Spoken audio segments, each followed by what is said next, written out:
தனம் தரும் கல்வி தரும் ஒரு நாளும் தளர்வு அறியா மனம் தரும் தெய்வ வடிவம் தரும் நெஞ்சில் வஞ்சமில்லா இனம் தரும் நல்லனவெல்லாம் தரும் அன்பர் என்பவர்க்கே கணம் தரும் பூங்குழலால் அபிராமி கடைக்கண்களே. அபிராமியுடைய கடைக்கண் பார்வையினால் உங்கள் அனைவரையும் சந்திப்பதிலே பெரும் மகிழ்ச்சி. என் அன்பான பிளே தமிழ் நேயர்களே, நம்ம எதிர்பார்த்த குரு பெயர்ச்சியை பற்றி உங்களோடு பகிர்ந்து கொள்வதில் பெருமை கொள்கிறேன்.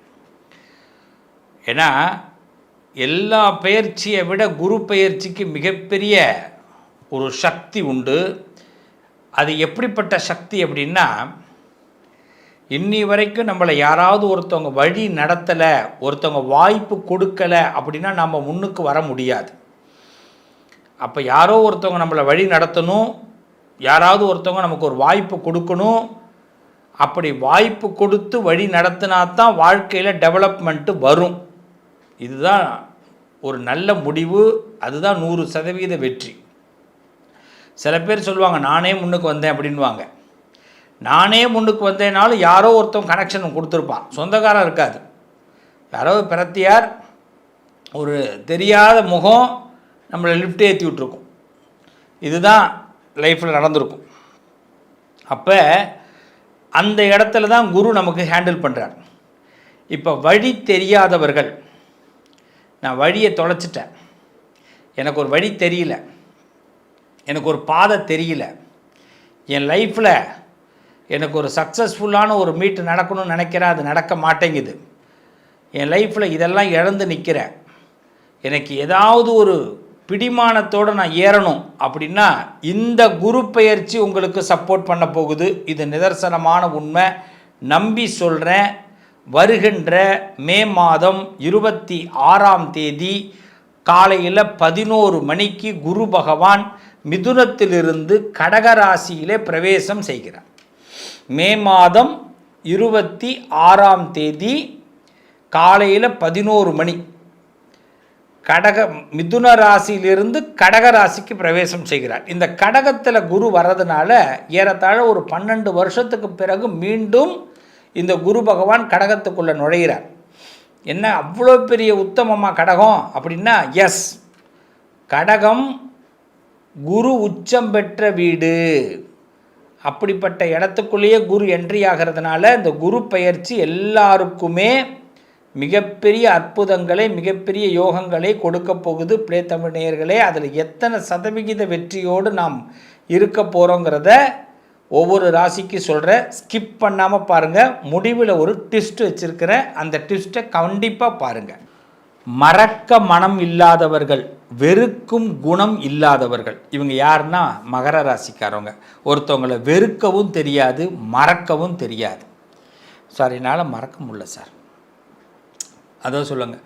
அந்த நாள் முதல் இந்த நாள் வரை மனிதன் மாறவில்லை, ஒரு பாட்டு இருக்கு. எல்லாம் மாறி இருக்கும், ஆனால் மனுஷன் மட்டும் மாற மாட்டான். ஆண்டவன் அதை படைத்தான், இதை படைத்தான், எல்லாத்தையும் படைத்தான், மனுஷனையும் படைத்தான். மனுஷனுக்கு ஆனால் நல்ல மனசை படைக்கலன்னு அந்த பாட்டில் வரும். இது என்னென்னா, நமக்கு ஆண்டவன் மறக்கிற குணத்தை கொடுக்க மாட்டேங்கிறான். யார்? மகர ராசிக்கு. நம்ம பழைய காலத்தில், அந்த காலத்தில் நடந்த விஷயம், அந்த காலம்னா ரொம்ப நாள்லாம் நினச்சிக்காதீங்க. ஒரு 2 வருஷத்துக்கு முன்னாடி நடந்தது, 1 வருஷத்துக்கு முன்னாடி நடந்தது, 1 மாதத்துக்கு முன்னாடி நடந்தது, 10 வருஷத்துக்கு முன்னாடி நடந்தது, 20 வருஷத்துக்கு முன்னாடி நடந்தது. யாருக்கிட்ட நட்பாக இருந்தோமோ, அன்பாக இருந்தோமோ, யார் நமக்கு ஒருத்தவங்களை டீப்பாக இந்த ஊசி போடுவாங்க பார்த்துறீங்களா? ஊசி உள்ள மருந்து உள்ளே போயிடும். உள்ளே போனோன்னா அது ஒரு 2 மணி நேரம் இல்லை 5 மணி நேரத்துக்கு பிறகு அந்த மருந்து எங்கே போகுதுன்னு தெரியாது நமக்கு. அப்புறமா அந்த திரும்பி அந்த பெயின் வரதான் செய்யும், இல்லை ஏதோ ஒரு மாற்றம் வந்துடும்.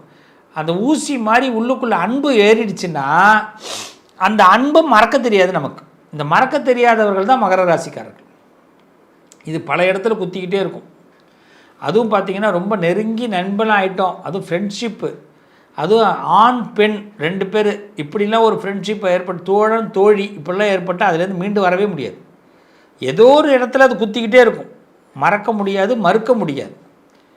அப்போ என்னென்னா, அவங்க ஏதாவது ஒரு மறந்தவங்க, அவங்க நம்மளை விட்டுட்டு போயிருப்பாங்க, மறந்துடுவாங்க. ஆனால் அவங்க திரும்பி என்றைக்காவது ஒரு உதவி கேட்டால் நம்ம உடனே செய்ய தோணும். என்னடா இது, அதான் மறந்துட்டோம், எல்லாமே கதையை முடியாச்சு, திருப்பி ஆனால் ஒரு 2 வருஷம் கழித்து உதவி கேட்பாங்க, நம்ம செய்ய தோணும். இந்த மறக்க முடியாமையே ஃபீல் பண்ணுவோம். இப்படி பல விஷயங்களை மனசில் போட்டு உழைச்சிக்கிட்டு இருக்கக்கூடியவர்கள் மகர ராசிக்காரர்கள். இந்த மன உளைச்சல்லேருந்து இப்போ தீருவதற்கு ஒரு நல்ல நேரத்தை தான் இந்த குரு பகவான் கொடுக்குறார். இது வரைக்கும் 6வது வீட்டில் இருந்த குரு 7வது வீட்டுக்கு வரார், 7th பிளேஸ். இந்த 7வது வீட்டுக்கு குரு வரதுனால இந்த குரு பகவான் உங்களுக்கு அனுகிரகத்தை கொடுக்குறார். 7th பிளேஸில் என்ன பண்ணுறாரு, அவருடைய பார்வையை முழுமையாக செலுத்தி உங்களுக்கான முழு வெற்றியை உங்களுக்கு கொடுக்க போகிறார். அப்போ குருவுடைய பலன் என்ன பண்ணுது, உங்களுடைய தெய்வீக தன்மையை ஏற்படுத்து. நீங்கள் என்ன சாமியை கும்பிட்டீங்களோ, என்ன பிரின்சிபலில் நீங்கள் யூஸ் பண்ணீங்களோ, என்ன எப்படி டிசிப்ளினாக இருந்தீங்களோ அதுக்கு பலன் கிடைக்க போகுது. இப்போ உங்களை ஏமாத்தினவங்களாம் உங்கள்கிட்ட கீழே வந்து விழ போகிறாங்க. நீங்கள் ஏமாற்றலை, உங்களை ஏமாத்தினவங்க, சொல்லாமல் கொள்ளாமல் ஓடினவங்க, உங்களை வெறுத்தவங்க, உங்களை பணத்தில் ஏமாத்தினவங்க, மனசில் ஏமாத்தினவங்க, அவங்கெல்லாம் இப்போ இந்த குரு பயிற்சி மூலமாக திரும்பி சரண்டர் இல்லையா, அவங்கள ஆண்டவன் சுத்தமாக கழுவி தள்ளிட்டு புது உறவுகளை ஆண்டவன் உங்களுக்கு கொடுக்க போகிறான், புது ஃப்ரெண்ட்ஷிப்பை கொடுக்க போகிறான், புது நட்பை கொடுக்க போகிறான். ஸோ இப்போ நல்ல நண்பர்கள் கிடைக்க போகிறாங்க. உங்கள் மனசு திரும்பி தெம்பாக போகுது, திடமாக போகுது, தெய்வீக சிந்தனைகள் ஏற்பட போகுது, ஆன்மீக எண்ணங்கள் ஏற்பட போகுது. மனசில் திரும்பி ஏதோ சொல்லுவாங்க, வயசு முக்கியம் இல்லையா, எனக்கு என்ன வயசு வேணாலும் ஆயிருக்கலாம், ஆனால் இளமைங்கிறது எப்பயுமே என் கூட இருக்குங்குவாங்க பாருங்கள். அதை இந்த நேரம் உங்களுக்கு நிரூபிக்கிற நேரம். அதனால் மகர ராசிக்கு இளமை நிரூபிக்கிற நேரம். சின்ன வயசு பிள்ளைகளாக இருந்தீங்கன்னா நீங்கள் இன்னும் ஆற்றல் அதிகமாகறீங்க. படிக்கக்கூடிய பிள்ளைகளுக்கு நல்ல அறிவுத்திறன் ஏற்பட போகுது. கல்வியில் தடைப்பட்ட கல்வியை முடிக்க போகிறீங்க. எஜுகேஷனில் குவாலிட்டி கம்மியாக இருந்ததுன்னா இப்போ ஞாபக சக்தி மூலமாக நம்ம சக்ஸஸ் பண்ண போகிறோம். நல்ல மனுஷங்க நமக்கு உதவி பண்ண போகிறாங்க. நல்ல குருமார்கள் உதவி பண்ணி நம்மளை வெற்றி அடைகிறதுக்கு ஹெல்ப் பண்ணுவாங்க. அதேமாரி கலைத்துறையில் இருக்கிறவங்களுக்கு வாய்ப்பே கிடைக்கலன்னா, யார் வெறுத்தீங்களோ அவங்க மூலமாக உங்களுக்கு வெறுப்பு கிடைச்சவங்க மூலமாகவே லாபம் கிடைக்க போகுது. அதுவும் கலைத்துறை தான் இந்த வருஷத்தில் மகர ராசிக்கு ஃபஸ்ட் கிளாஸாக இருக்குது. அரசியல் சம்மந்தப்பட்டவர்களுக்கும் உங்களுடைய எதிரிகள் நண்பர்களாகி உங்களுக்கு உதவி பண்ணுவாங்க, உங்களை புரிஞ்சுப்பாங்க. அதாவது ஓப்பனாக சொல்லப்போனால் கலைத்துறை, மருத்துவத்துறை, காவல்துறை, நீதித்துறை, அரசியல், ஆன்மீகம் சார்ந்தவர்களுக்கு, வியாபாரத்தில் உள்ளவங்களுக்கு உங்களை யார் விரோதமாக பார்த்தாங்களோ அவங்க உங்களுக்கு ஃப்ரெண்ட்ஷிப் ஆகி அவங்க உங்களுக்கு ஹெல்ப் பண்ண போகிறாங்க. ஸோ இப்படி ஒரு ஆப்பர்ச்சுனிட்டிஸ் கிடைக்க போகுது. ஸோ மகர ராசிக்கு நீங்கள் சொல்லுவாங்கள்ல, இது புளிக்குது அப்படின்னு சொல்லி தூக்கி வச்சுருப்பீங்க. அந்த புளியினால தான் நம்ம வெங்கல சிலை நல்லா பளிச்சுன்னு ஆகுன்னுவாங்க, பார்த்துருக்கீங்களா?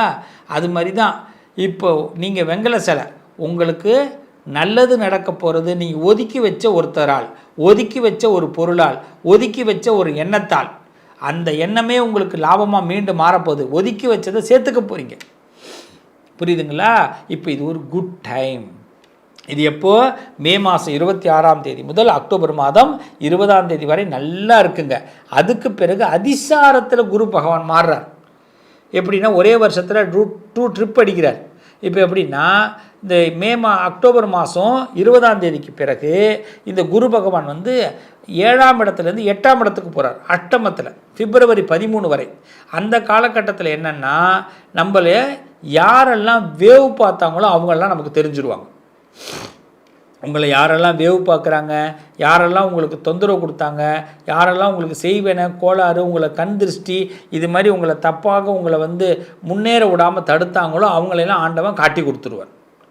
ஸோ அப்போ அந்த இடத்துல என்ன ஆகும்னா, குரு சில நட்பு மூலமாக, சில பெரியவர்கள் மூலமாக உங்களுக்கு அந்த இடம் லாபகரமான இடமா மாறுது. அப்போ சில அகலக்காலை வைக்க மாட்டீங்க, அப்படி எடுத்து வைக்கிற காலை அப்படி திருப்பி உள்ளே வச்சுப்பீங்க. அக்டோபர் மாதம் 20ஆம் தேதியிலேருந்து பிப்ரவரி 13 வரை. அப்போ பிப்ரவரி 13க்கு பிறகு மீண்டும் 7ஆம் இடத்துக்குள்ளே இந்த குரு என்ட்ரி ஆகும்போது இந்த மே 16லேருந்து, மே மாதம் 26லேருந்து அக்டோபர் 20க்குள்ளே என்ன பிளான் போட்டு வச்சுருந்தீங்களோ அதெல்லாம் பிப்ரவரி 13க்கு பிறகு மீண்டும் ஆட்டோமேட்டிக்காக நடக்க போகுது. ஸோ இதுதான் உங்களுடைய டைம். இது ஒரு நல்ல நேரம், குட் டைமு. அதனால் நல்ல நண்பர்கள், பெரியவர்கள், குருமார்கள் கிடைக்க போகிறாங்க. எதுலேயும் வீழ்ச்சி கிடையாது. புதிய திட்டங்கள் போடக்கூடிய நேரம். நம்ம ப்ராஜெக்டில் மீண்டும் ஒரு புதிய எண்ணத்தோடு வலிமையோடு நாம் இறங்கி நம்ம வயசு ஆயிடுச்சேன்னெலாம் திங்க் பண்ணாமல் அந்தந்த வயசுக்குள்ளவங்க இன்னும் 10 வயசு இளமையாக தன்னை திங்க் பண்ணி உள்ளே போங்க. இது உங்கள் வாழ்க்கையே பிரமிக்கிற மாதிரி வெற்றிகளை கொடுக்க போகிறார் சுவாமி. பிரமிக்கிற மாதிரி. சில பேருக்கு 70 வயசு ஆகும், 40 வயசு மாதிரி திங்க் பண்ணுவீங்க. 40 வயசு ஆகும், 20 வயசு மாதிரி திங்க் பண்ணுவீங்க. இதெல்லாம் தான் இப்போ நடக்க போகுது அற்புதம். இந்த அற்புதம் எனக்கு நான் 20 வயசு மாதிரி திங்க் பண்ணுறேன் அப்படின்னு வெளியில் போய் சொல்லக்கூடாது.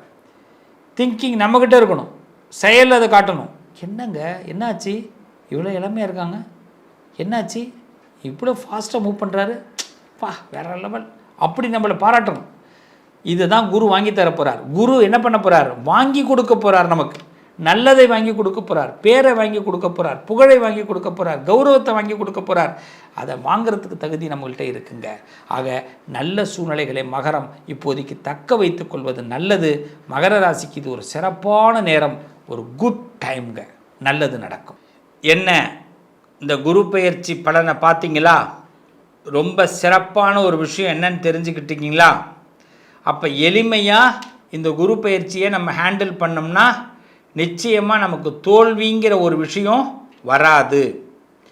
நம்ம லைஃப்பில் ஒரு சக்ஸஸ்ஃபுல்லான மீட்டை தான் பகவான் நமக்கு கொடுக்க போகிறார்.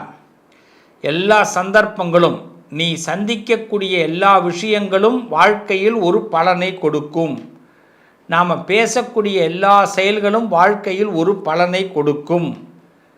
நாம் நடந்து கொள்ளக்கூடிய எல்லா செயல்களும், நடந்து கொள்ளக்கூடிய நிகழ்வுகளும் வாழ்க்கையில் ஒரு பயனை கொடுக்கும். ஆக நம்ம லைஃப்பில் எதை சந்திக்கிறோம், எதை பேசுகிறோம், எப்படி செயல்படுறோம் அப்படிங்கிறது வருங்காலத்தில் நமக்கு அது ஒரு பலனை கொடுக்கும். நல்ல வழியில் போயிருந்தால் நல்ல பலனை கொடுக்கும், கெட்ட வழியில் போயிருந்தால் கெட்ட பலனை கொடுக்கும். இதை உணர்த்துகிற நேரம்தான் இந்த குரு பயிற்சி. அதனால் யாருடைய அறிவுரையும் யாருடைய வழிகாட்டுதலையும் அப்படி அலட்சியமாக தள்ளாமல் அந்த வழிகாட்டுதலை, அந்த அறிவுரைகளை முடிஞ்ச வரைக்கும் மனசில் உள்ளே தூக்கி போட்டு வச்சுக்கிங்க, ஸ்டோரேஜ் பண்ணிவிடுங்க. எத்தனையோ விஷயத்தை ஸ்டோரேஜ் பண்ணுறோம், எவ்வளோதோ விஷயத்தை வேண்டான்னாலும் அதை திரும்பி ஏதாவது ஒரு சீக்ரெட் பாக்ஸில் போட்டு வச்சுருக்குறோம். அது மாதிரி இதையும் ஒன்று போட்டு வைங்க. அப்போ பெரிய மனுஷங்க சொல்கிறது, குருமார்கள் சொல்கிறது, நண்பர்கள் சொல்கிறத அது நமக்கு நன்மைகளை கொடுக்கும். இந்த குரு பயிற்சியால் வாழ்க்கையில் எல்லாருடைய வளமும் அதிகமாகும். ரொம்ப சிம்பிளாக ஒரு மேஜிக் மட்டும் சொல்லி முடிக்கிறேன். பிரதி வியாழக்கிழமை தேர்ஸ்டே நீங்கள் பக்கத்தில் இருக்கிற குரு சன்னதிக்கு போய் குருவை பிரார்த்தனை பண்ணுங்கள். எல்லாரும் குரு சன்னதிக்கு போய் குருவை ஒரு பிரார்த்தனை. குருக்கிட்ட எப்படி பண்ணணும்? குருவே நமஸ்காரம், குரு பிரம்மா குரு விஷ்ணு குரு தேவோ மகேஸ்வரகா குரு சாட்சாத் பரபிரம்மா தஸ்மை ஸ்ரீ குரவே நமகா அப்படின்னு சொல்லிட்டு, எல்லாம் நீதான்ப்பா, எல்லாருக்கும் குருவாக இருக்கிற, எனக்கும் குருவாக இருந்து உன்னுடைய பார்வை நான் எனக்கு படும்படி என் வாழ்க்கையை உயர்த்து, மங்களகரமான விஷயங்களை நடத்தி கொடு, இதுக்கு பிறகும் நான் எதிர்பார்த்து வாழக்கூடிய ஒரு வாழ்க்கையை கொடுத்துடாதேன்னு குருவுக்கிட்ட கம்பல்சரி ஒரு பிரார்த்தனை வைங்க என் உறவுகளே. அதுவும் மே மாதம் 26ஆம் தேதி பகல் 11 மணிக்கு கம்பல்சரி இந்த வீடியோவை உங்களுக்கு இப்போலேருந்து ரெடி பண்ணி வச்சுக்கோங்க. நீங்கள் இந்த வீடியோலேருந்து போய் 11 மணிக்கு அலாரம் வச்சுருங்க. கண்டிப்பாக நீங்கள் சொல்கிற ஒரு சொல், செய்கிற செயல் அன்ற 11 மணிக்கு குருவை உங்கள் வீடியோவில் அப்படி துருக்கி உங்கள் செல்ஃபோன் வச்சுருப்பீங்க. அதில் பார்த்தீங்கன்னா கண்டிப்பாக குரு தட்சிணாமூர்த்தி குரு பகவான் உங்களுக்கு அனுகிரகம் பண்ணுவார். எங்கேருந்தோ ஒரு நேரலை, ஒரு லைவ் கிடைக்கும். அதுவே உங்கள் வாழ்க்கையோட ஒரு முன்னோட்டம், ஒரு முன் ஆரம்பமாக இருக்கும். நல்லது நடக்கும். மீண்டும் உங்களை இந்த சிவஸ்ரீ ப்ளே தமிழ் வாயிலாக மீண்டும் உங்களை சந்திக்கிறேன். குரு வணக்கத்தோடு மீண்டும் உங்களை சந்திக்கிறேன். நல்லது நடக்கும்.